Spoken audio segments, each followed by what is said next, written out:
Welcome back to another episode of the Off Market Operator Podcast. I am your host, Ruud-Johnson. In today's show, we are deep diving again. Happy New Year, but we are deep diving into the many paths to BROKE, or going broke, going bust in your real estate operation as you scale your wholesaling company or whatever else you are doing, flipping, developing, whatever else you're doing. So without further ado, let's get right into the show.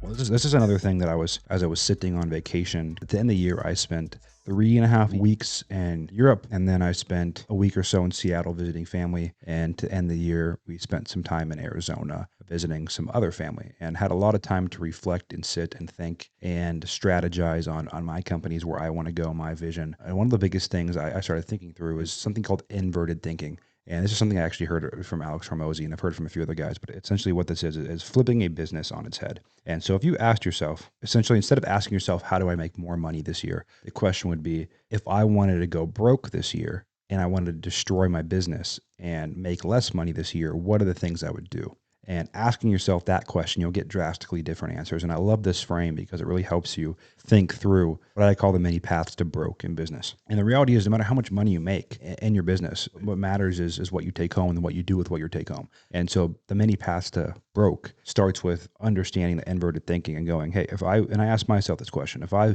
wanted to make less money this year and wanted to destroy my business and wanted to lead my businesses to being broke, what would I do?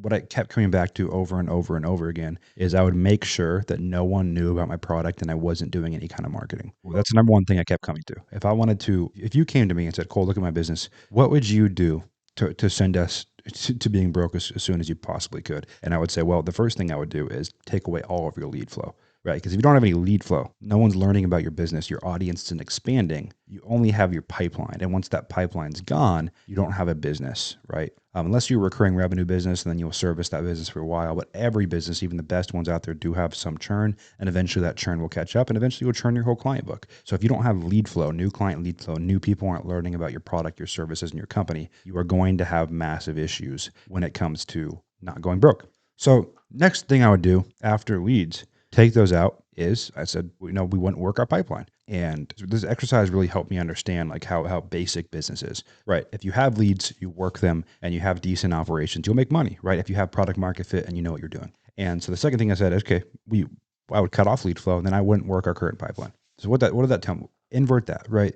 That means my number two things I should be focusing on is getting more leads in the door and converting the pipeline the best I possibly can. Not trying to figure out AI, not trying to figure out some fancy software, not adding more products to the business, right? Did you notice how nothing here is adding more products? And that's a big mistake people make, is they go, man, I want to make more money in 2024. Well, what am I going to do? I'm going to add novations. I'm going to add subject to. I'm going to start flipping. I'm going to start doing development. I'm going to start syndicating. I'm going to start doing multifamily deals. And they add more product. And the question you have to ask yourself is, what you're doing right now able to scale to the level of income you want to make? If that's wholesaling, flipping, developing, whatever that is. And the answer might be no. And like for me, I was never going to get to the level of income I wanted to get to just wholesaling houses. And so I've added on supplemental companies to what I do, because I was never going to get there just wholesaling. Maybe you will, but it was a no for me. It's a means to the end. It serves a purpose, and being able to find deals across any asset class serves you forever. That's why I teach it. But the reality is, for me, that was a no. So you have to ask yourself that question, because the reality is the only time you should be expanding product is if that question is no.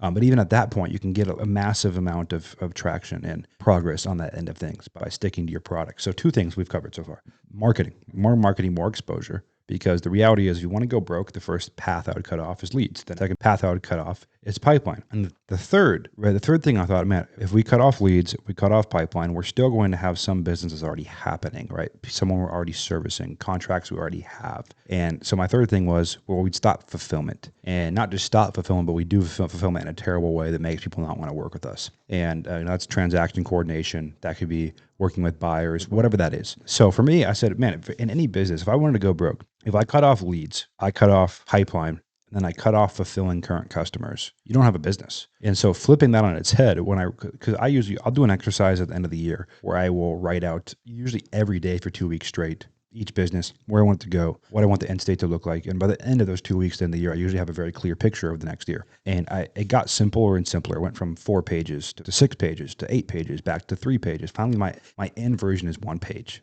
in my Apple Notes, like 1 page. And it's not sexy, but it's very straightforward. It's essentially for each company, based on the revenue we want to go to, what are the improvements that I need to make in the leads, conversion, and fulfillment? That's really it. And there's other things that go in with business, which is like, finance. You want to have a good finance function and financial infrastructure. You want to be diligent on your leadership skills, and you want to have a good organizational cadence and an organizational operating system. There's some things you want to focus on that are more tactical when it comes to growing a business. But the reality is, if I know I solve more leads, better sales, and better fulfillment this year for each of my companies, you end up where you want to be. And I really got to be honest with myself. Like my company's issues aren't more products, right? We are rolling out some new stuff in the new year, but that's because we have the revenue now to have the team that can focus on it. It's not creating more organizational bandwidth. It's not tapping our organizational bandwidth. It's not hurting us and continuing to scale our main product. And that's a big thing. So again, what I'm focusing on this year to grow my companies and even my media team, my social media team, my editors, my copywriters, my graphic design team, I treat it the same way. I treat it like an organization.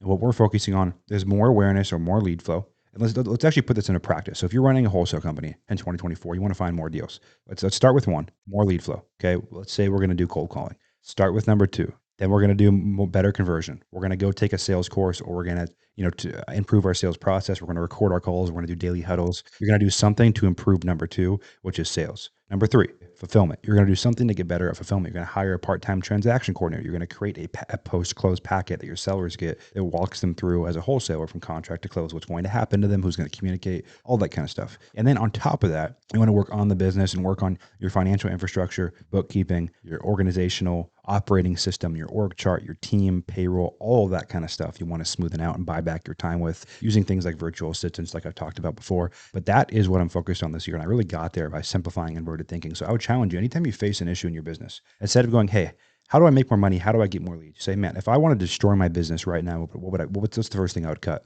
I'd really cut fulfillment and product. Okay, well, let's focus on that and really invert your thinking as much as you can this year, because it'll give you a different way to theorize and solve individual bottlenecks and problems that you're facing in your business day in and day out. Thanks for hanging out for another episode of the Off Market Opera Podcast. Today was a shorter episode, about 8-9 minutes. Thanks for hanging out. And we went over the multiple paths to broke in business. This isn't all the ways you can go broke in business, but this is it covers a few ones that I think are really important for people to grasp when it comes to growing the business that they want to build and avoiding the pitfalls. Because, I think it's like 70% of small businesses that go out of business do so because of cash management. So definitely pay attention to that too. And I talked about that a little bit, and I'll make more podcasts on that. But at the end of the day, thanks for hanging out. As always, a like, a share, a DM on your story means the world. If you message me, means the world. A review here on Apple Podcasts, Spotify, wherever you're listening to the show, I deeply appreciate it. And as always, you are only one deal away.